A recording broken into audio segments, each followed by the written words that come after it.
యువత చేతిలోనే దేశ భవిష్యత్. విద్యార్థులకు నా వంతు ప్రేరణ ఇవ్వడం సంతోషం అన్నారు భువనేశ్వరి. క్రమశిక్షణతో జీవిస్తే ఉన్నత శిఖరాలు ఖాయం అన్నారు బోనమ్మ. ఒక్క రోజులో ఏ ఒక్కరికి విజయాలు సాధ్యం కావని, విజయాలు నిరంతర కృషితోనే సాధ్యమవుతాయని ముఖ్యమంత్రి చంద్రబాబు అర్ధాంగి నారా భువనేశ్వరి పేర్కొన్నారు. భారతదేశ భవిష్యత్ యువత చేతిలోనే ఉందంటూ విద్యార్థులు క్రమశిక్షణతో ముందుకు సాగాలని పిలుపునిచ్చారు.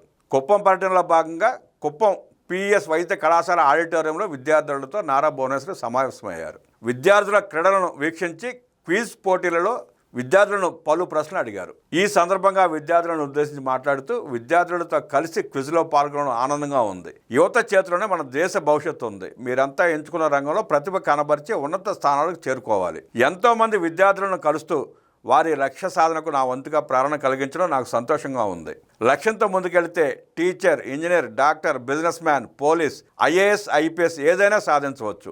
ఏ ఒక్క రోజులోనో ఏ విజయము సాధ్యం కాదు. నిరంతర కృషితోనే అది సాధ్యమని పిలుపునిచ్చారు. విద్యార్థులు ఎలా ఉండాలో మార్గదర్శక నిర్దేశనం చేస్తూ తెల్లవారుజామున లేవడం, పనిలో తల్లిదండ్రులకు సాయం చేయడం వంటివి విద్యార్థులు అలవాటుగా మార్చుకోవాలి. తల్లిదండ్రులు ప్రత్యక్ష దైవాలు. వారి రుణం ఎప్పటికీ తీర్చుకోలేము. గురువులు మార్గదర్శకులు. వారిని గౌరవించాలి. కొన్నిసార్లు ఉపాధ్యాయులు కఠినంగా వ్యవహరించినా అది విద్యార్థులలో క్రమశిక్షణను ఆశించానని గుర్తుపెట్టుకోండి.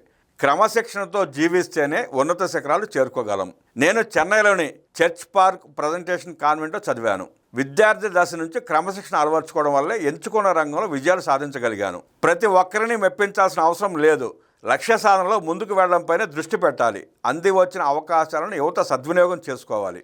వివేకవంతమైన ఆలోచనలతో నిర్ణయాలు తీసుకోవాలి. కుటుంబం ఇబ్బందుల్లో ఉంటే తల్లిదండ్రులకు పిల్లలు అండగా నిలవాలి.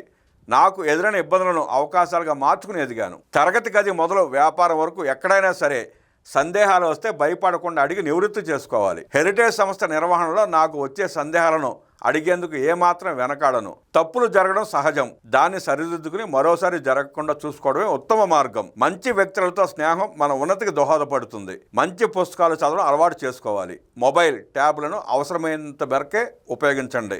నా మనవడు దేవాంశ్ పుస్తకాలు బాగా చదువుతాడు. టీవీ, మొబైల్కి దూరంగా ఉంటాడు. నిజాయితీగా ఉండాలి. తప్పు అనిపిస్తే ధైర్యంగా చెప్పగలగాలి. మాతృభూమికి సేవ చేయడం మన బాధ్యత. అలాగే సమాజానికి సేవ చేసేందుకు మనమంతా ముందు ఉండాలి. రాష్ట్రంలోని ప్రభుత్వ పాఠశాల విద్యార్థులకు అత్యుత్తమ విద్య అందిస్తున్నాయి. విద్యార్థుల చదువుకు చేయూత అందించేందుకు మన ప్రభుత్వం తల్లికి వందనం కింద ఒక్కో బిడ్డకు 15,000 రూపాయల ఆర్థిక సాయం అందిస్తోంది. విద్యాశాఖ మంత్రి నారా లోకేష్ కృషితో ప్రైవేట్ నుంచి 106,000 మంది విద్యార్థులు మళ్లీ ప్రభుత్వ పాఠశాలలో చేరారు. విద్యార్థులు టెక్నాలజీని అందిపుచ్చుకోవాలి. ముఖ్యంగా బాలికల విజ్ఞానం పెంపొందించుకోవడానికి టెక్నాలజీని వినియోగించుకోవాలి. మాదక ద్రవ్యాలకు యువత దూరంగా ఉండాలి. డ్రగ్స్తో జీవితాలు నాశనం అవుతాయి. వ్యసనాల నుంచి బయటపడడం చాలా కష్టం. పరీక్షలు విఫలమవడం జీవితానికి ముగింపు కాదు. ఎవరూ ఆత్మహత్యలు చేసుకోవద్దు. అలాంటి చర్యలతో తల్లిదండ్రులు కుంగిపోతారు. యుక్త వయసులో ఆడపిల్ల తీసుకోవాల్సిన జాగ్రత్తలను నా తల్లి ఎప్పుడూ చెప్పేవారు. జాతిపిత మహాత్మా గాంధీ, ప్రధాని నరేంద్ర మోదీ వంటి వారి నుంచి స్ఫూర్తి పొందాలి. మహాత్మునిలా సమాజానికి సేవ చేసే గుణం అలవర్చుకోవాలి. విద్యార్థులంతా బాగా చదువుకుని భవిష్యత్తులో ఉన్నత స్థానాలకు చేరుకోవాలని నారా భువనేశ్వరి పిలుపునిచ్చారు.